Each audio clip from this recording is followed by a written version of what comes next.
zaman sekarang, benda-benda mistis atau lebih dikenal masyarakat dengan jimat tetap menjadi kontroversi keberadaannya.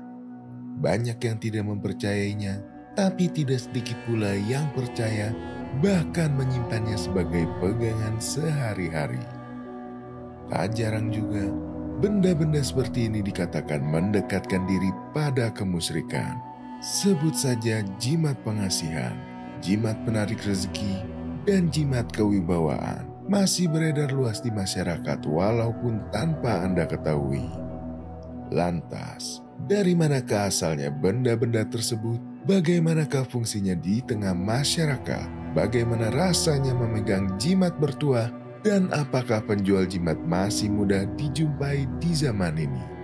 Tim Kisah Dunia Lain bersama Ki Atmo Wijoyo kembali menelusuri dan mengulasnya untuk Anda.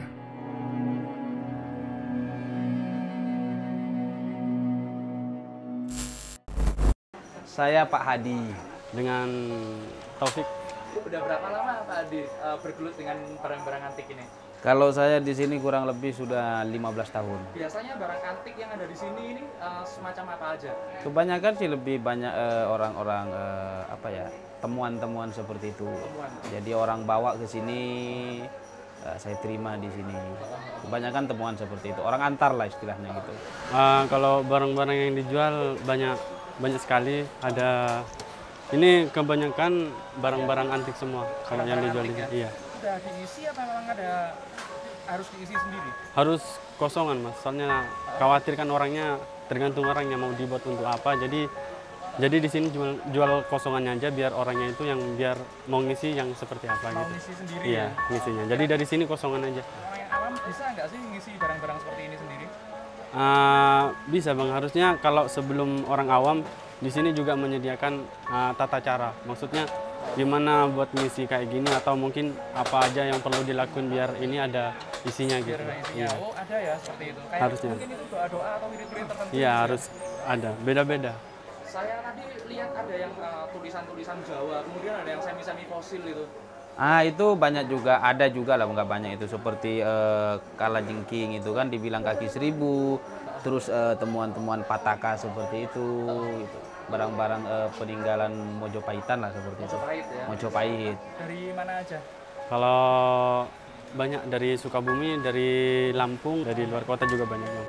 Yang pasti lebih banyak dari daerah Jawa, Sunda, Jawa Barat, terus yang paling ini daerah-daerah Jawa Tengah lah, dari Jawa Tengah sampai ke Barat itu lebih banyak. Yang paling laris di sini biasanya apa ya?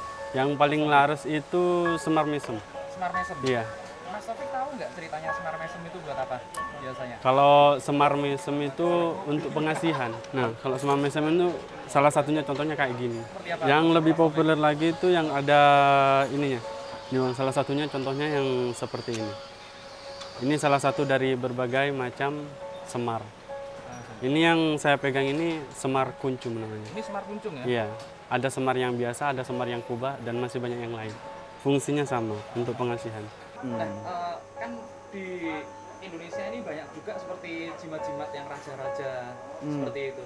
Ada kalau untuk kitab-kitab kitab Primbon Jawa, Kitab Primbon. itu ada juga saya itu Primbon Jawa kuno, tapi jujur saya tidak bisa membacanya karena itu tulisan Jawa kuno. Tulisan Jawa kuno. Jawa kuno. Kalau saya sebut itu di sini kitab pewayangan. Kitab pewayangan. Kitab pewayangan seperti yang ada di sini lah gitu. Ada ya di sini. Ada di sini ada beberapa kitab pewayangan seperti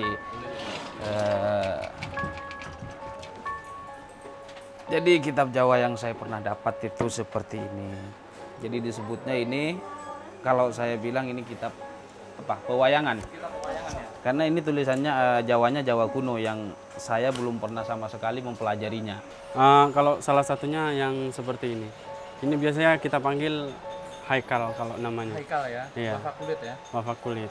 Fungsinya itu macam-macam, ada buat pengasihan, ada buat kekebalan, buat jaga rumah. Ini biasanya kalau kita itu ditaruh di belakang pintu sama bagian yang paku yang krum itu warna kuning biasanya itu. Tumbal itu ya. Iya. Kalau ini wafak buat kalung bayi. Biar kalau ya. iya. Buat sawan ya. Buat sawan. Biar sawan. Iya. Kira-kira ada pengalaman yang mistis atau pengalaman gaib dengan barang-barang seperti ini? Kalau pengalaman mistis untuk di sini sih ada-ada saja. Pasti ada lah gitu. Udah pasti ada itu. Ada yang bilang itu kalau setelah pemaharan keris mereka itu minta balik lagi pusakanya gitu kan. Ada yang tidak cocok, banyak lah cerita mistisnya kalau di dunia barang antik seperti ini. Karena yang namanya barang-barang antik, benda peninggalan itu pasti ada sesuatu. Pasti ada Sesuatu yang lainnya gitu yang tidak kasat mata, yang tidak kita ketahui seperti itu. Paling yang berkesan saya itu pernah memahari keris itu selang beberapa hari kemudian mereka itu minta kembali mahar. Saya tanya alasannya kenapa dan bagaimana.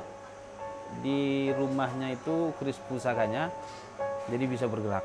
Jadi Bisa bergerak sendiri pada malam hari, apalagi dia pada saat malam Jumat itu kadang itu keris berpindah-pindah. Bahkan anak istrinya pada ketakutan, pada akhirnya mereka datang ke sini lagi untuk di mahar balik. Di mahar balik seperti itu. Jadi akhirnya enggak apa-apa lah, saya bilang cuma ada ya toleransi lah, kebaikan gitu. Karena emang namanya barang dari luar, kita tidak tahu isinya seperti apa dan bagaimana, itu fungsinya pun seperti apa. Iya Mas Taufik, ada yang paling dicari orang di sini apa? Ada.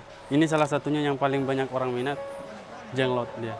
Itu biasa dipakai apa Mas Taufik? Ini biasa orang macam-macam. Yang pertama itu biasanya koleksi. Yang kedua bisa buat jaga rumah, sama yang ketiga buat pelindung yang punya rumah dia. Ada lagi nggak barang yang pernah dapat unik atau masih ada di sini itu yang dapatnya secara sangat unik gitu kira-kira? Kalau untuk dapat kebanyakan kalau untuk yang unik-unik, yang baring-baring lama di sini ya seperti pataka itulah.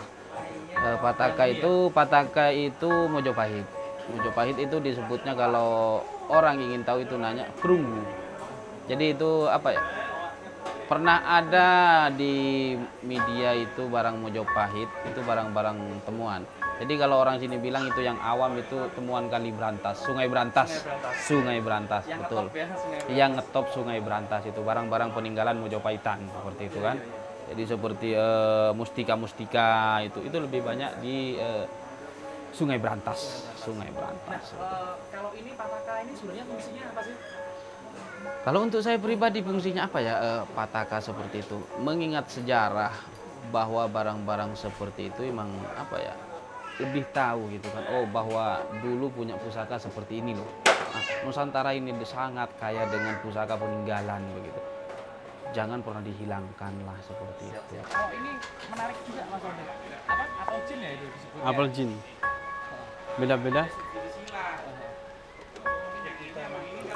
Yang ini apel jin. Yang iya, yang cair dia. Ini yang cair.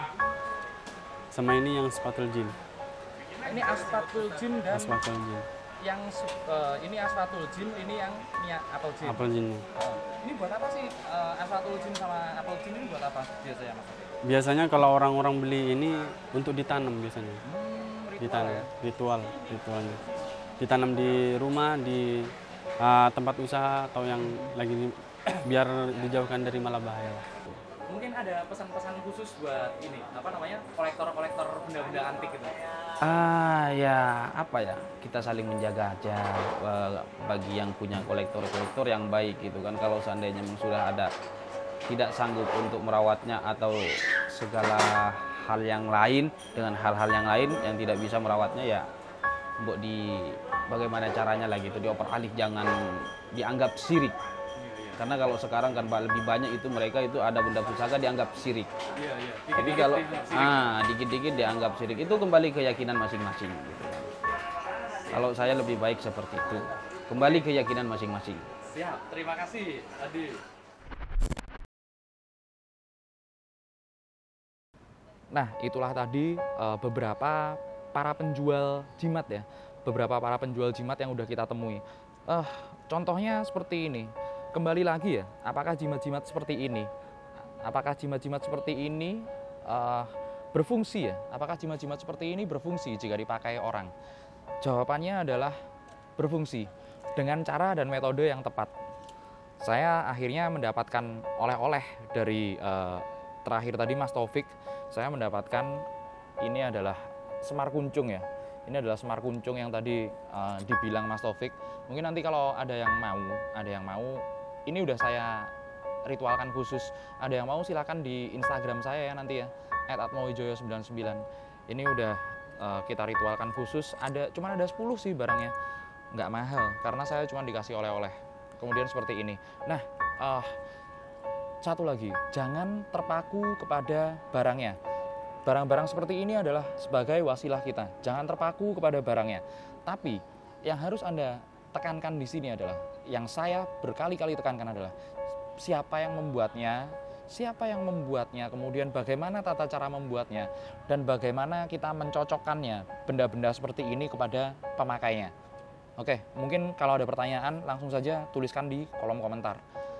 Sampai di sini dulu video kali ini. Sampai jumpa lagi kawan-kawan dari dunia lain.